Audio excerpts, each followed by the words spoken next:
মাত্র ৪ দিনে আকাশে উড়ল ১৫ বছর বয়সী রাহুল শেখের হাতে বানানো বিমান।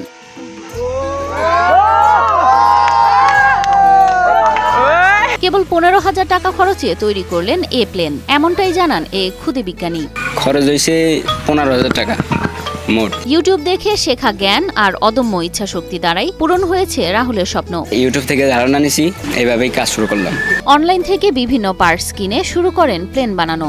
অনলাইন থেকে অর্ডার করলাম জিনিসপাতি, 2টা ব্রাশলেস মোটর, 2টা ইএসসি, 4টা সার্ভো মোটর আর একটা ব্যাটারি আর একটা রিমোট। এইগুলা থেকেই কাজ শুরু করলাম প্লেন বানানো।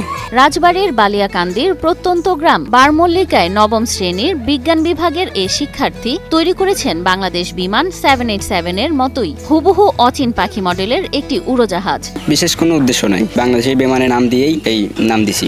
যে এই বিমানের নামটা ভালো লাগছে আমার, এই বিমানটার মডেলটাও অনেক সুন্দর। প্রথমবার ওজন বেশি হওয়ায় উঠতে ব্যর্থ হয় এই প্লেনটি। অনেকে হাসলেও থামেননি এই কিশোর, চেষ্টা করে গেছেন দিনের পর দিন। কাজ শুরু করলাম, একটা বানাইছিলাম, ওটা ভার হয়ে গেছিল, তার জন্য উঠছিল না। তারপরে আর একটা বানালাম, কষ্ট করে রাত জেগে কষ্ট করে বানালাম। মায়ের গচ্ছিত টাকা, কৃষি ক্ষেতে কাজের উপার্জন সব দিয়েই জুগিয়েছেন প্লেন তৈরির খরচ। বাবার বকুনিও সহ্য করেছেন, তবু স্বপ্ন ছাড়েননি তিনি।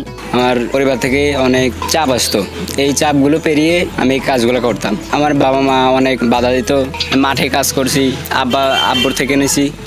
এইভাবে গোছাতে কয়টাকে গোছায় অনলাইনে অর্ডার দিচ্ছিলাম। রাহুলের স্বপ্ন ছিল একদিন বড় বিজ্ঞানী হওয়ার। সেই স্বপ্নের প্রথম ধাপেই নিজের হাতে বানিয়ে ফেললেন ছোট্ট একটি প্লেন।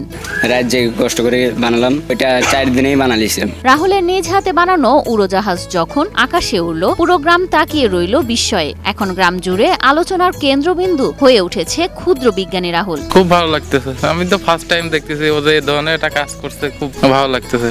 সবাই বলে যে অমুকের ছেলে এই যে বিমান বানায়, যে নাম দিয়ে স্কুলে উড়াইছে। পদ্মা সেতু, মেট্রো রেল এবং এলিভেটেড এক্সপ্রেসওয়ে নির্মাণের গর্বিত অংশীদার বসুন্ধরা সিমেন্ট। ছোটবেলা থেকেই বিমান বানাতে পছন্দ করেন রাহুল। একদিন আসল বিমান বানিয়ে আকাশে ওড়ানোর স্বপ্ন দেখেন তিনি। আমি ছোটবেলা থেকেই এই কাজগুলো করতাম।